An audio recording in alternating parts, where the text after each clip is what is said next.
Hi అండి, నమస్తే. Welcome to my channel Telugu cooking tips. ఈరోజు నేను పన్నీర్ కర్రీ చూపిస్తున్నాను. ఈ పన్నీర్ కర్రీ నేను చెప్పిన పద్ధతిలో చేస్తే టేస్ట్ అనేది చాలా సూపర్గా ఉంటుంది. ఇది రైస్, రోటీ, చపాతీలలో కూడా చాలా బాగుంటుంది. దీనికోసం నేను 75 గ్రామ్స్ పన్నీర్ తీసుకొని కట్ చేసి పెట్టేసేసుకున్నాను చిన్న ముక్కలుగా. ఈ పన్నీర్ను ఒక గిన్నెలో వాటర్ వేసేసుకొని కొంచెం వాటర్లో నుంచి తీసేసుకోవాలి. ఇలా తీసేసుకున్న పన్నీర్ను ఒక 5 నిమిషాల పాటు పక్కన పెట్టేసేసుకోవాలి. ఇప్పుడు స్టవ్ ఆన్ చేసి డిష్ పెట్టుకున్నాను. ఈ డిష్లో 1 స్పూన్ వరకు ఆయిల్ వేస్తున్నాను. ఆయిల్ కొంచెం వేడవగానే పన్నీర్ ముక్కలు ఇందులోనే వేసేసుకొని కొంచెం ఫ్రై చేసేసుకోవాలి. ఇలా ఫ్రై చేస్తే తినేటప్పుడు టేస్ట్ అనేది చాలా బాగుంటుంది. కొంచెం ఫ్రై అవ్వగానే ఈ పన్నీర్ ముక్కల్ని ఒక ప్లేట్లోకి తీసేసుకొని పక్కన పెట్టేసేసుకోవాలి. ఇప్పుడు ఇదే ఆయిల్లోకి 1 ఉల్లిపాయ తీసుకున్న మీడియం సైజు. ఈ ఉల్లిపాయ ముక్కల్ని కూడా ఈ ఆయిల్లో వేసేసుకొని కొంచెం సేపు ఫ్రై చేసేసుకోవాలి.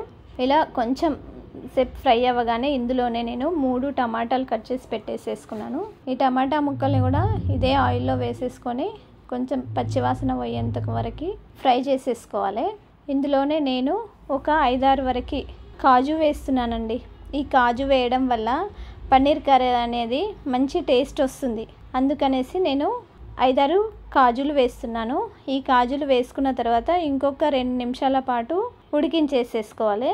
ఒక 2 నిమిషాలు కాగానే స్టవ్ ఆఫ్ చేసేసుకొని చల్లగైన తర్వాత దీన్ని ఒక మిక్సీ జార్లో వేసుకొని మెత్తటి పేస్ట్ లాగా వేసుకోవాలి. ఎక్కడ కూడా టమాటా కానీ కాజు ముక్కలు కానీ కనిపించకూడదు. అలా మెత్తగా మిక్సీ పట్టుకోవాలి. మిక్సీ పట్టుకొని దీన్ని పక్కన పెట్టేసుకొని ఇదే డిష్లోకి మళ్ళీ కొంచెం ఆయిల్ వేసుకోవాలి. మరీ ఎక్కువ వేసుకోవద్దండి, ఎందుకంటే టమాటాలలో వేసుకున్నాం కదా, అందుకనేసి కొంచెం తక్కువనే వేస్తున్నాను నేను ఆయిల్.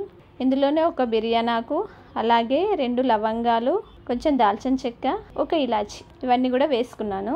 అలాగే కొంచెం ఆవాలు, జీలకర్ర వేసేసుకున్నాక ఇందులోనే ఒక చిన్న సైజు ఉల్లిపాయ కట్ చేసి పెట్టేసుకున్నాను. ఉల్లిపాయ ముక్కలు అనేవి సన్నగా కట్ చేసేసుకోవాలి. ఇలా కట్ చేసుకున్న ఈ ఉల్లిపాయలు కూడా ఇదే ఆయిల్లో వేసేసుకొని ఇంకా కొంచెం ఫ్రై చేసుకోవాలి ఆయిల్లో. ఇప్పుడు ఇందులోనే కొంచెం పసుపు, అలాగే అల్లం వెల్లుల్లి పేస్ట్ వేసేసుకొని మళ్ళొక్కసారి కలిపేసేసుకోవాలి. వీటన్నింటినీ మంచిగా కలిసేటట్టుగా ఇలా కలిపేసేసుకోవాలి. ఇందులోనే నేను 1/2 టీ స్పూన్ ధనియా పౌడర్, 1/2 టీ స్పూన్ జీరా పౌడర్, టేస్ట్కి తగినంత సాల్ట్, అలాగే 2 స్పూన్ల వరకు నేను కారం వేస్తున్నాను. మీ టేస్ట్కి తగినంత ఉప్పు, కారం వేసుకోండి.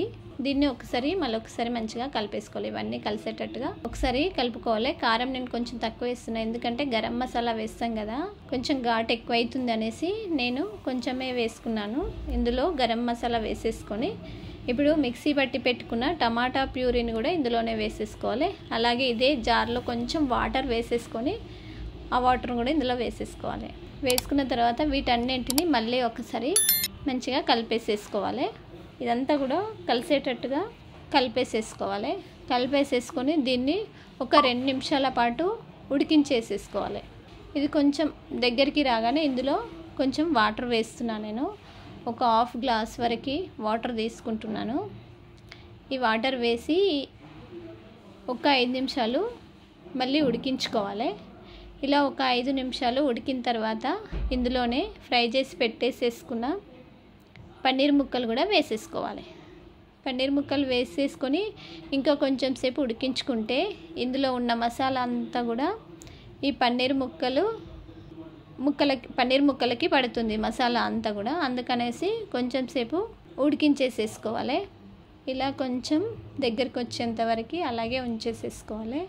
ఇప్పుడు ఇంకొంచెం మూత పెట్టేసుకొని ఉడికించుకొని ఇప్పుడు ఇందులోనే కొంచెం కొత్తిమీర వేస్తున్నాను. లాస్ట్లో కొత్తిమీర వేసేసుకొని స్టవ్ ఆఫ్ చేసేసుకొని సర్వ్ చేసుకోవడం అంతే అండి. ఎంతో టేస్టీగా ఉండే పన్నీర్ కర్రీ రెడీ.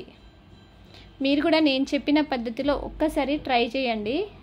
ట్రై చేసి టేస్ట్ చేసి మీకు ఎలా కుదిరింది అనేసి ఒక్క కామెంట్ పెట్టండి. అలాగే ఇలాంటి మంచి మంచి వీడియోస్ అన్ని కూడా నోటిఫికేషన్ రూపంలో రావాలి అని అంటే మా ఛానల్ తెలుగు కుకింగ్ టిప్స్ ఛానల్ని తప్పకుండా సబ్స్క్రైబ్ చేయండి. లైక్ చేయండి, షేర్ చేయండి, సబ్స్క్రైబ్ చేసుకోండి. Thank you.